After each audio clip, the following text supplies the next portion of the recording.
Okay, welcome America. Please subscribe to my channel.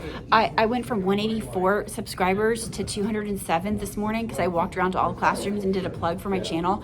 So I would really appreciate it if just you don't click on this video, but you can like it, but also please subscribe because it's my goal right now. Like, what else do I have to do? It's my goal. So I'm gonna do 2 more difficult trig identity problems for you today. You guys ready? Yes. Okay. All right, starting with number 1. So when we look at number 1 and we're choosing a side, there's a lot going on the left. So I'm going to choose to work on the left side because it's going to be easier to break up to get like the right. And the first thing I notice is the numerator. We've got a trig identity. Okay, I'm going to have to turn that down. 1 plus tangent squared is secant squared. So if I write that, good enough. I'll just write it like up here because this isn't really part of the problem.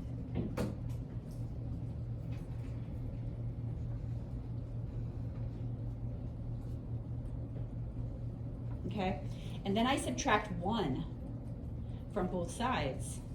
I'm going to get the secant squared of x minus 1 equals the tangent squared. So what I'm going to do is I'm going to substitute in for the numerator tangent squared of x. So let's start with that.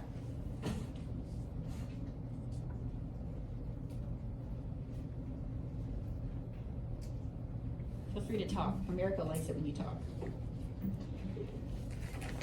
Tangent squared over the secant squared. And since we're working on the left, the equal sign goes on the right. You can write sine squared of x here if you want. I just usually don't until I get to the end.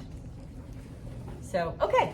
So now I know that the tangent is sine over cosine and the secant is 1 over cosine. So I'm going to go ahead and rewrite those as their reciprocal. Well, as, not as their reciprocals, but sine squared of x over cosine squared of x over 1 over cosine squared of x. Okay, now we never divide by fractions. We always multiply by the reciprocal. Oh, I forgot my equal sign. So we're going to do keep, change, flip.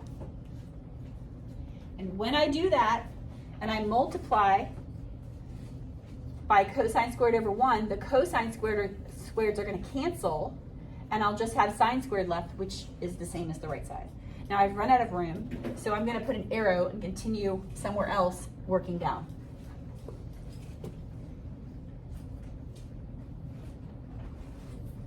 So keep, change, flip.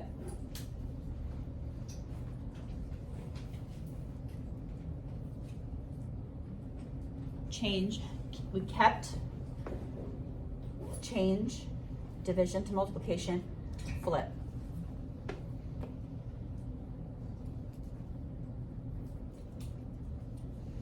Cancel, boom. So now we've got sine squared of x, and that actually equals the other side now, and we have verified that identity. How are we doing? Great.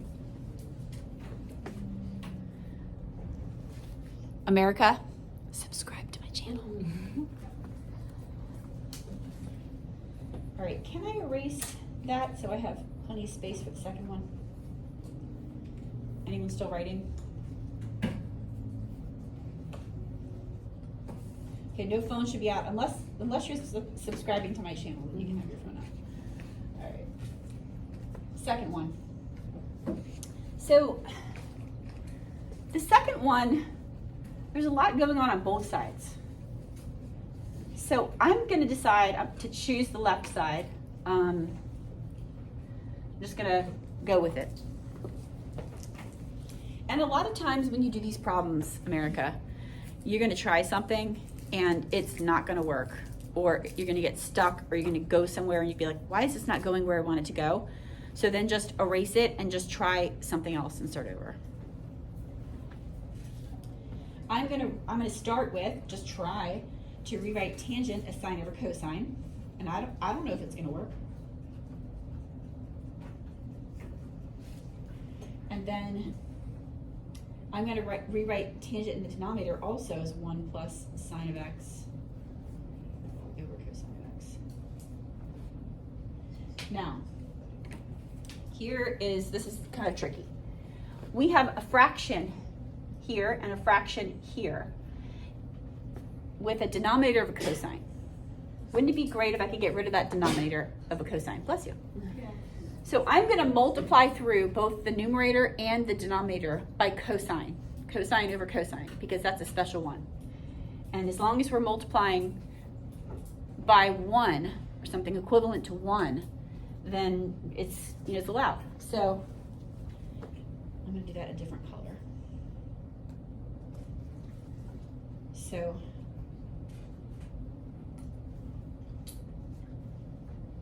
when we do that, when I multiply sine over cosine by cosine, that's like a cosine over 1, the cosines will cancel. This one's a little bit more complicated because when I have to multiply each of these terms by cosine. So this will become a cosine, and the cosine will cancel here, this denominator. But at least we'll get rid of the cosine denominator. So I'm going to rewrite that, show you what happens. So I'll show you the canceling.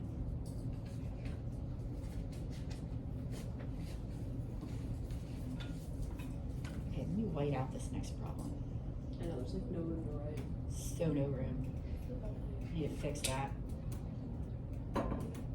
So no room. So no room. Unacceptable.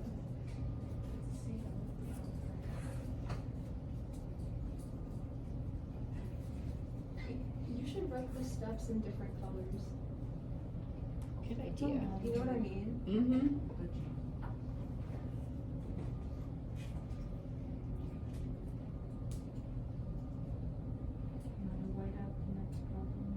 Gracie's all about colors. It works. It clicks in my brain. Mm-hmm. Right now, this one is one thing. So your suggestion is this one should be in one color, this one should be in another color. Yeah. Got it. Like every time you do, Just highlight it. Okay. So now I've just multiplied through the cosine. These are going to cancel. Those are going to cancel. In a different color. Can you try that again? Sure. So I was just showing you when I multiply the numerator by cosine, I get cosine times sine. Because this is like a cosine over 1. And I'm multiplying it by sine over cosine. So that's why it becomes sine times the cosine, and then there's still a cosine in the denominator. That's the numerator. The denominator, there's a parentheses around every numerator and every denominator. They don't write them, but they're there. There's a parentheses here. So we have to distribute this cosine to each of these terms. So cosine times 1 is cosine, and cosine times sine over cosine, and I just put the cosine next to the sine. It's in the numerator. When we do that, we have a cosine in the numerator and a cosine in the denominator that cancel. We can cancel those because they're being multiplied. If they were being added, we could not cancel them. We'll get into that, but when you add two numbers, the whole thing is one number. So you can't cancel part of a number. So let's rewrite what we have now.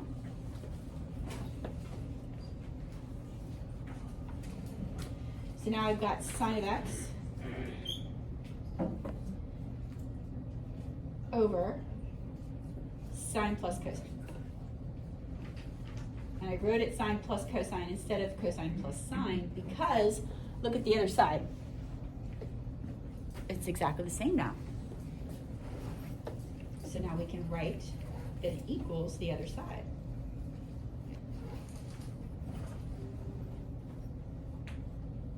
And we have verified that identity.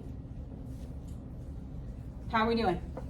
It's a little bit much, but it's not. It is a little bit much. Is this all on the test? Yes. Sorry. Okay. It gets much more complicated than this. It does. It really does. But we're getting there. You're not gonna, we're just starting. So. We're just starting. Well, yeah, exactly. So, all right, I'm done with my video. Should we play Industry Baby for America? Yeah, like blast it. I'm so done with their plastic music. I can't play it on my phone. You're gonna get copyright claim. Oh, we can't then. Yeah, we can acapella. Throw it back, A. All right, we're done. We're done. Peace out.